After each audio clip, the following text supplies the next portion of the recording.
پر بدل جاتے ہیں، گلیوں میں اسٹیج لگ جاتے ہیں، شعبان کی فضیلت میں چا بجا محفلیں منعقد کی جاتی ہیں، اور اکثر و بیشتر چوکوں چوراہوں پر چراغاں کر کے علماء کو دعوت دی جاتی ہے، اور وہ حضرت مولوی صاحب خوب چلا کر فضائل شعبان، نیاز کے فضائل، فاتحے کے فضائل، حلوے اور ماٹھے اور زیارت قبور کی اہمیت پر اپنے جو ہے گلوں کو پھاڑتے ہیں۔ اور مجھے یاد آتا ہے کہ میں جس زمانے جاہلیت میں، میرا ایک دور گزرا ہے زمانے جاہلیت کا، جہاں قبر پرستی، شرک اور بدعات کے اندر یہ بندے ناچیز کسی زمانے میں تھا، اور ایک عمر گزاری ہے میں نے اس کے اندر۔ وہاں باقاعدے 2 ہفتہ پہلے سے ہی، 1 ہفتہ ہم باقاعدے پیر صاحب کے پیران کے حکم سے پورے گاؤں کے چاروں طرف جتنے گاؤں ہوتے تھے دودھ جمع کرتے تھے، اور گھی خریدنے جاتے تھے۔ گھی خرید کر کے کنٹینر میں باقاعدے اس کو دودھ جمع کیا جاتا تھا۔ کیوں؟ اس کے کھوئے بنتے، پھر کھوئے بن کے اس کے حلوے بنائے جاتے۔ حلوے بھی ایک قسم کے نہیں، 10 قسم کے۔ یہ چنے کا حلوہ ہے، یہ گیہوں کا حلوہ ہے، یہ میدے کا حلوہ ہے، یہ چاول کا حلوہ ہے، اور بعض حلوے تو ایسے ماشاءاللہ کی منہ میں ڈالو اور حلق کے نیچے، اور بعض حلووں کو تو توڑنے کے لیے ہتھوڑوں کی ضرورت بھی پڑتی ہے۔ ایسے حلوے، اور پھر نیاز، اور پورے محلہ نہیں قرب و جوار جمع ہوتا تھا، اور باقاعدے جناب عالی وہ دعوتیں ہوتی تھی، اور اس کے اندر پھر قبر کے اوپر چونے کاریاں ہونی، مزارات سجائے جاتے، دیپ جلائے جاتے، چراغاں ہوتے، روشنی ہوتی، اور یہ بیان کیا جاتا ہے کہ مردے تشریف لاتے ہیں قبروں سے اٹھ کر کے 15 شعبان کی رات کو۔ ہر گھر والے کے میت وہاں آتے ہیں اور گھروں کے دروازوں پہ بیٹھے رہتے ہیں۔ جس گھر میں فاتحہ ہوتا ہے اس گھر کو خیر و برکت کی دعائیں دے کے اور چلے جاتے ہیں، اور جس گھر میں فاتحہ نہیں ہوتا اس گھر کے اوپر لعنت بھیج کر کے وہ مردے چلے جاتے ہیں، اماں ابا مایوس ہو کے چلے جاتے ہیں۔ میرا چیلنج ہے، جاؤ کوئی مولوی، کسی مولوی کے گھر میں فاتحہ نہیں ہوتا 15 شعبان کو۔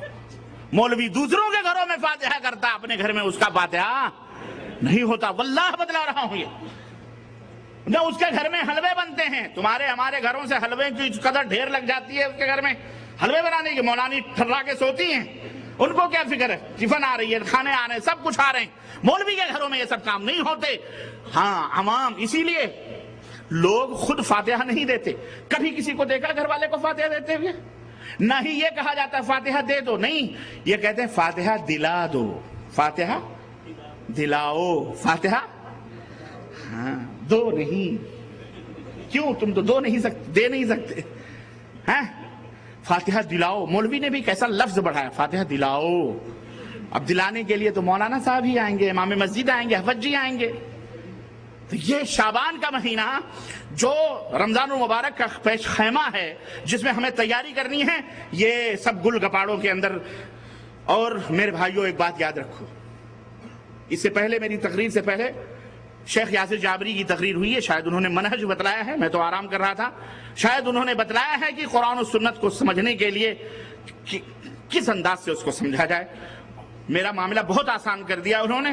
میرے بھائیوں، یہی حقیقت اس شعبان کی بھی ہے کہ شعبان کا مہینہ نبی کی زندگی میں کتنی دفعہ آیا؟ 23 برس تک آیا کہ نہیں آیا؟ پھر ابو بکر کی 2 سالہ زندگی، 2.5 سالہ، اس کے بعد حضرت عمر کی 10 سالہ زندگی، دور حکومت، پھر حضرت عثمان غنی کی 12 یا 13 برس کی حکومت، پھر حضرت علی کی 5 برس کی حکومت، اور پھر دیگر صحابہ کی حکومت۔ ان میں شعبان کی 15 تاریخ آئی کہ نہیں آئی؟ ضرور آئی۔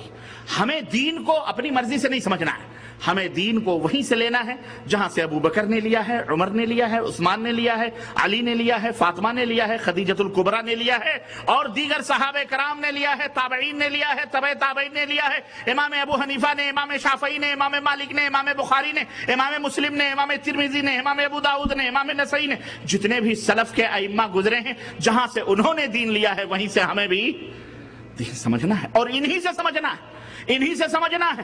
اپنے منمانی بازیچے اطفال قرآن اور حدیث کو نہیں بنا سکتے آپ۔ اگر اپنے منمانی قرآن و حدیث کو بازیچے اطفال بنائیں گے تو پھر یہ فرقے آج دیکھ رہے ہو اسی وجہ سے پیدا ہوئے۔ یہ جو جوتیوں میں دال بٹ رہی ہے کہ وہ حنفی ہے، وہ شافعی ہے، وہ مالکی ہے، وہ حنبلی ہے، وہ قادری ہے، وہ چشتی ہے، وہ نقشبندی ہے، وہ بہائی ہے، وہ مرزائی ہے، وہ خوجہ ہے، وہ اسماعیلی ہے، وہ رافضی ہے، وہ شیعہ ہے، وہ خارجی ہے۔ یہ جوتیوں میں دال جو مسلمانوں میں 73 فرقے بنے اور اس سے بھی زیادہ ہو رہے ہیں، کیوں؟ قرآن و سنت کو اپنے اپنے مرضی سے لوگوں نے سمجھ کر کے اپنے اپنے فرقے بنائے، جماعتیں بنائیں، اور اس طرح سے ان کے شاگرد پیدا ہوئے جو اپنے اپنے استادوں کے پیچھے لگ گئے، ان کی اپنی جماعت بن گئی، ان کا اپنا گروہ بن گیا، ان کی اپنی ٹولی بن گئی. پتہ چلا اگر ایک جماعت نے دوسری جماعت کے خلاف کوئی بات کر دی، بھیڑ گئے شاگرد کے شاگرد. استاد بیٹھے ہیں، شاگرد لڑائی کر رہے ہیں. بغداد کے چوراہوں پر یہی ہوتا تھا. تاتاری آ کر کے ختم کرتے تھے، اور حضرت لوگ شاگرد مناظرے کر رہے ہیں جناب عالی. یہ فرقہ بندیاں، یہ جماعتیں، ولا تفرقوا جس کو قرآن میں کہا گیا مضبوطی کے ساتھ تھام لو، آج وہی امت فرقے بن کر کے جماعت ایک دوسروں کو برا کہتی ہے، ایک دوسری جماعت پٹتی ہے، دوسرا ہنس رہا ہوتا ہے. ہماری جماعت کا آدمی نہیں، مرنے دو، یہ وہاں بھی ہیں، ان کو ختم ہونے دو، ان کو امریکہ چڑھا دو، ان کو انگریزوں کو چگلیاں لگا کے ان کو ختم کروا دو، مٹا دو. اس طرح سے لوگوں کو برباد کیا جا رہا ہے. مسلمانوں، ہم ایک ہیں، ہمارا نبی ایک ہے، ہمارا رسول ایک ہے، ہمارا قرآن ایک ہے، ہماری حدیث ایک ہے. اے مسلمانوں، ہم کو بھی ایک بننا ہے. بولو انشاءاللہ تعالی. انشاءاللہ ہمیں یہ تمام فرقے، یہ جماعتیں جو مولوی ملاؤں نے بانٹی ہیں، رب کی قسم انہیں ختم کرو، بدعات سے توبہ کرو. اللہ اکبر، اللہ. بیٹھو 2 منٹ بیٹھو، آپ لوگ بیٹھو.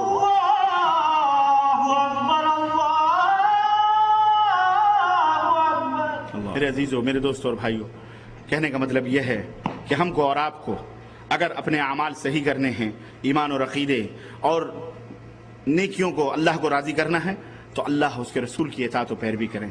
یہی ہمارا میسج ہے، یہی ہمارا پیغام ہے، اور یہی ان محنتوں کا نچوڑ اور خلاصہ اور لب لباب ہے. اللہ عز و جل سے دعا ہے کہ اللہ تعالی ہمیں نیک اعمال کرنے کی توفیق عطا فرمائے، اور ہمیں قرآن و سنت کے مطابق اپنی زندگی گزارنے کی توفیق عطا فرمائے. آمین یا رب العالمین. وصلی اللہ علی نبینا محمد وعلی آلہ وصحبہ اجمعین. والسلام علیکم ورحمۃ اللہ وبرکاتہ.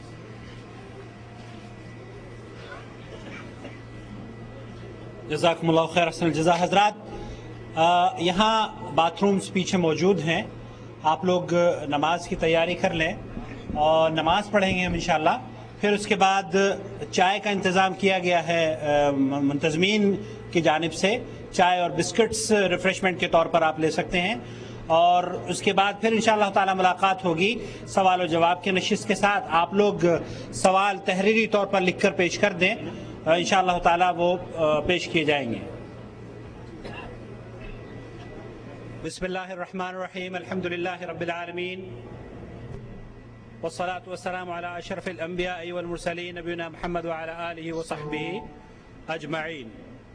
حضرات، ایک بار پھر جدہ دعوت سینٹر حی السلامہ اور اسلامک سی پورٹ دعوت سینٹر کے یہ نشست صاحب السمو الملکی امیر خالد الفیصل آل سعود حفظ اللہ، گورنر مکہ المکرمہ کی زیر نگرانی جدہ دعوت سینٹر حی السلامہ کے تعاون سے منعقد ہوئی ہے. I tell you that at the end of the day you will go home with all your sins forgiven. اسلام کہتے ہیں سلام علیک سأستغفر لك ربی انہو کان بی حفیا.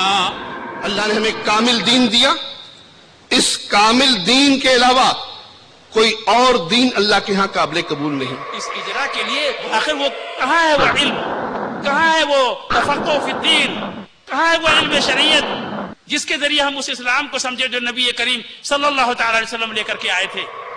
مجھے کیا پتا کہ یا علی مدد اور یا اللہ مدد میں کیا فرق ہے، نہیں جانتا تھا میں. اور جب میں نے تقلید کے پردے کو توڑا اور زنگار اتار دیا تو مجھے رسول کا معنی بھی اس وقت سمجھا ہے کہ رسول اللہ صلی اللہ علیہ وسلم نے فرمایا کہ جب انسان کو قبر میں دفن کر دیا جاتا ہے تو